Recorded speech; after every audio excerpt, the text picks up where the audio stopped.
Hey guys, Verbal95, recording live from your local county prison cell. I'm coming in with another fight that hopefully will not be interrupted by a, death battle that's announced tomorrow or something. But this is a relatively new fight for me. It's something that, made sense to me. I think I've seen it, but I didn't really look into it super. And of course, the old story, once I look into it, I realize, like, there's something here. I actually might like this. And lo and behold, I actually like a lot of the parallels that they have. So this is Goro Akechi from Persona 5 versus Griffith slash Femto from Berserk, and we'll get into that in a second here. A little bit of trivia. The thumbnail I got was a little plain. There were much cooler pictures for this fight, but there is no chance in hell I was going to be able to post them for you, like, make the actual thumbnail of them. There was some sick, like, guys ripping out of other guys, there was gore and beheading and all that great stuff, but I wouldn't have been able to put that on. So, here we are with, what we have. But anyway, so Goro, okay. I've done a couple of Persona characters, and, I don't want to get into the thing of, like, I don't, somebody might say, oh, you should have done Goro versus this JoJo's guy. Well, I don't like just doing super themed fights, so maybe I have gone out of my way to find, like, non-JoJo's Persona fights, but, anyway, being from Persona 5, there's actually a different bit of lore than there is for the rest of the series. That's the weird thing about Persona, is that, like, despite all of the... Well, I don't want to say all of the games. Despite 3 through 5 definitely being in the same world, they operate on completely different rules. So, like, Tartarus doesn't exist in Persona 5 in the way it does in 3, and, the TV world doesn't exist in the way it does in 4. What they have is known as Mementos, or the cognitive world, which is a non-physical plane of existence, but the results of one's actions in Mementos do have outside world effects, because it is your own cognitive version of yourself. It's how you see yourself and how other people see themselves, able to interact on, like, a kind of like a mental wavelength. And many characters throughout Persona 5 have been able to tap into this world or go to this world and even forcefully bring others to this world. Among one of those is Goro Akechi. Now, Goro, he's the successor to Naoto in the sense that he has the same title that Naoto had as, the Detective Prince, and he's, a celebrity, A-list, prodigy, like, great at everything. His grades are phenomenal. He's great at sports. He's great at everything. He's the perfect ideal person for his age, and he happens to also be this great detective. Behind the scenes, he was actually essentially an assassin, and he was going out of his way to kill his employer, funny enough, and eventually he crossed paths with the wild card being Ran Akira, Joker, whatever you want to call him. And that's where things happen. Now, initially, Goro, his cognitive version of himself that he had to create in order to join the Phantom Thieves originally, his identity as Crow, he carries around a sword, and he's generally just a very, I believe he's not like a champion fencer, but he's like an ace level fencer, and that shows in a lot of his moveset. And of course, what would a Persona game be without being able to summon a Persona? Now, his initial Persona is Robin Hood, being of course named after the heroic thief that, steals from the rich and gives to the poor and all that. And Robin Hood's moveset generally, comes with a lot of, I think he uses a combination of blesses and curses. Blesses and curses basically being like a Pokemon typing, because it is an RPG. And I believe he's weak to curses. I'm not entirely sure about that, but I think he's weak to something along those lines. But yeah, so curse magic, bless, or doing like blessed attacks, I guess you would call it, which I think is where the arrows come into play. He's able to shoot arrows, basically. And his signature ability, I forget the name of it, but it is the most powerful debuff in the game, actually. It is a multi-level, multi-stage debuff to attack, defense, speed, accuracy for multiple turns, so it has a long duration. It doesn't just do it temporarily. Yeah, so that, of course, is nothing to mess with. But then we get into the other side of things. See, Goro was so intent on achieving his goals and joining the Phantom Thieves so that he could later betray them and his profiteer, that he actually forcibly created a completely different personality for himself. One who's absolutely fucking insane, by the way. And this personality, because it is, another soul, essentially, another person, it's another cognitive being in its own right, has its own persona, and that persona is Loki. Oh, Loki's kind of fucked up. So Loki is essentially the reflection of Goro's true quote-unquote intentions. The whole design of him even kind of recognizes that, like, there's no telling, this is a complete infinite spiral of, good and evil mispplaced and misput. And he's significantly more powerful than Robin Hood. Generally using, I think, doubling down on the curse magic, and then also using, I think fire is his other attribute? Well, whatever. He has his own signature attack, and I didn't forget the name one. It's Levitain, which is the, I think, like, Old Norse for Leviathan or something. I don't know.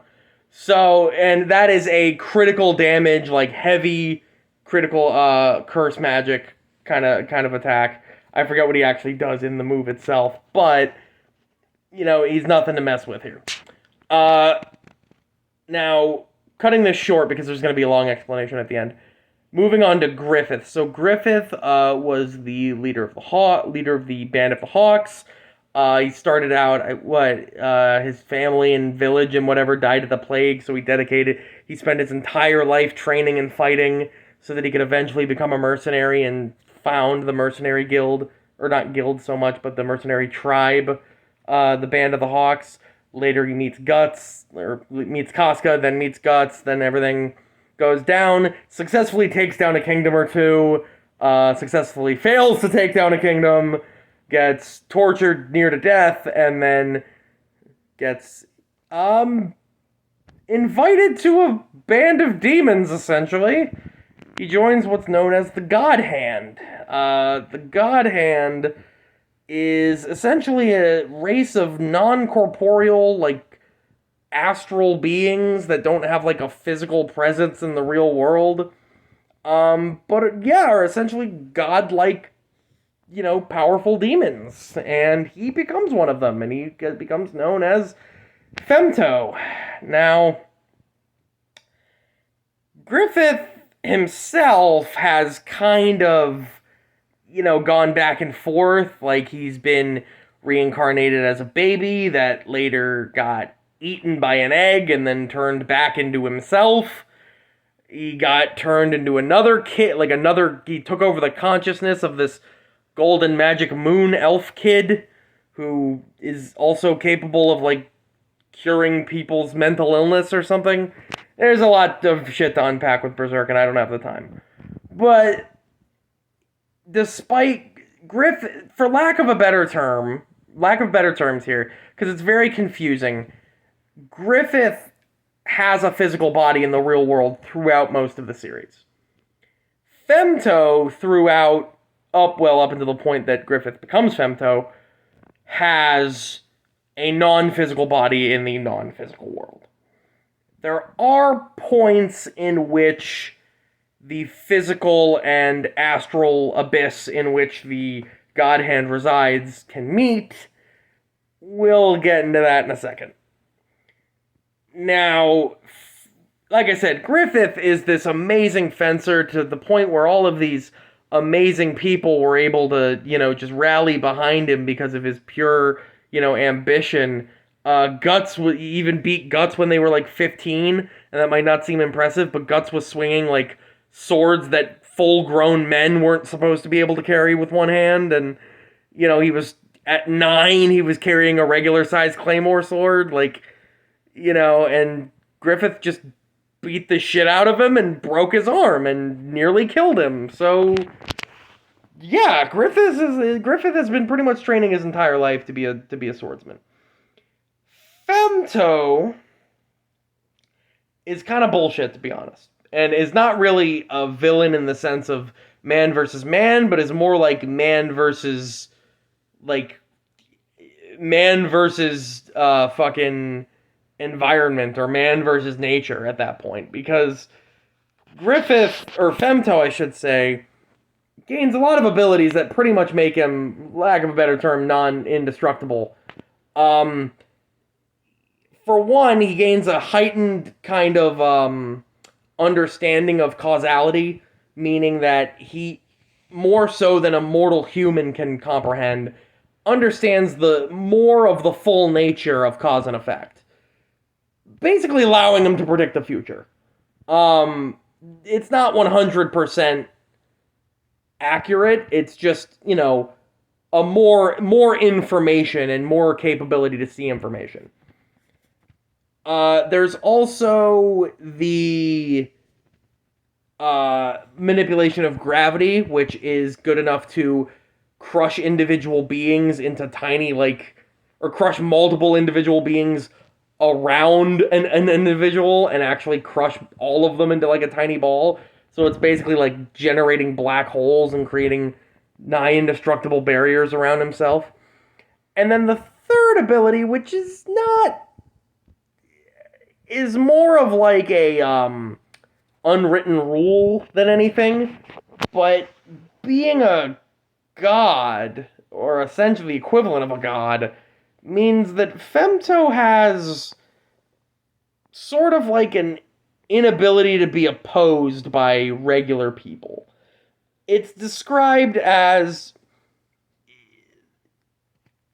normal mortals cannot oppose Femto any more than the characters of a story can oppose the author, right? Anyone within his story is incapable of opposing him. That doesn't mean he directly controls everyone. It just means that he kind of sets the stage, and nothing can fall outside of the guidelines that he sets for it.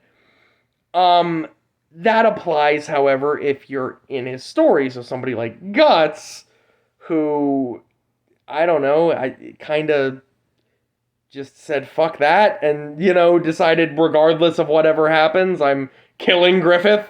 So it's not really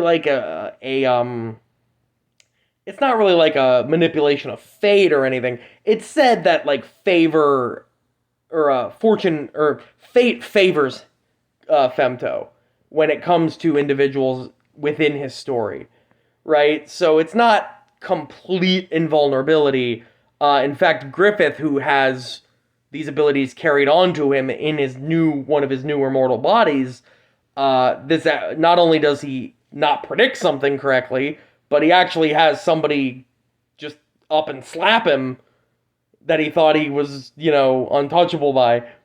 So this isn't a complete thing, and like I said, it's more of embrace your own fate, embrace break away from your fate and create your own path sort of thing that'll let somebody get around that and actually face him on not equal terms, but face him be able to oppose him. Now, getting into this fight here. How I see this fight going. I see both Griffith and Akechi fight, meeting each other, start sword fighting.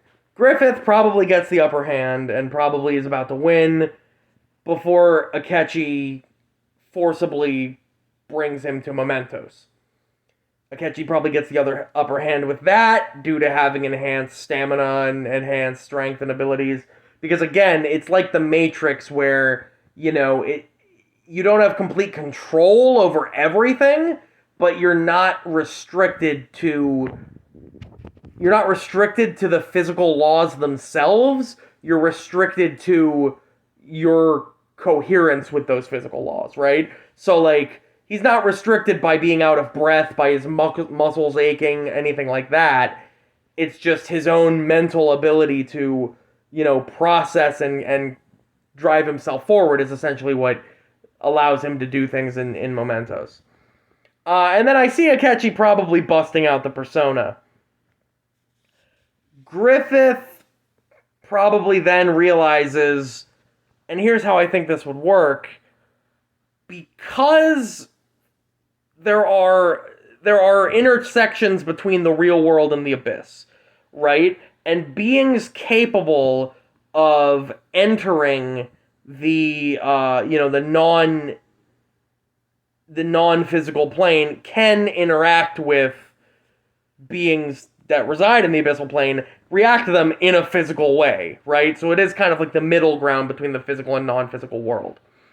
And Mementos is very similar to that. It is, things that happen in Mementos do have a physical effect. They do have an effect on your mental and emotional state, but, if you die in Mementos, you do suffer brain death. So it's not a matter of, it's just an illusion or something. It does have an impact on the physical world. So, Mementos would be very similar. And also, I'm not going to say, they couldn't meet. Well, then this fight can't fucking happen. So, happy now? There. Yeah. And furthermore, the whole, he shouldn't be able to oppose Femto, I'm pretty much going to knock that off now, too, because, again, just having, having something that just bypasses all of the statistics and everything and saying, this character just can't touch this character. Well, that kind of defeats the purpose of doing the fight. So that this fight can happen, I'm going to say that Akechi would probably be able to actually oppose Femto. Plus, grabbing hold of your own fate and shit and changing yourself, that's like the Persona calling card. It's like the point of the series. But yeah, I see Akechi, I see Griffith realizing he can become Femto in this space, and after, probably being about to kill Akechi then maniacally laughs and busts out Loki, right? And Loki ends up, and then that's the final stage of the fight. Now, the real question is, again, it's not a matter of can so-and-so actually even attempt it. It's after all is said and done. I don't know I feel like Akechi could probably kill Femto. The problem is, he has to deal with things like barriers, black holes, whatnot, and I don't think he has an answer to that. So, for the short answer to this, since we're going on a long video here, I'm gonna say that Femto/Griffith wins. But this is actually a pretty interesting fight. I can see the characters will go through several transformations throughout the fight, both themselves and in their power set. Akechi has the different outfits, and Griffith will get, the black... They'll both don the black gear and everything, and they'll both get the demon... It'll be awesome. Anyway, Rebel Engine 95. See ya.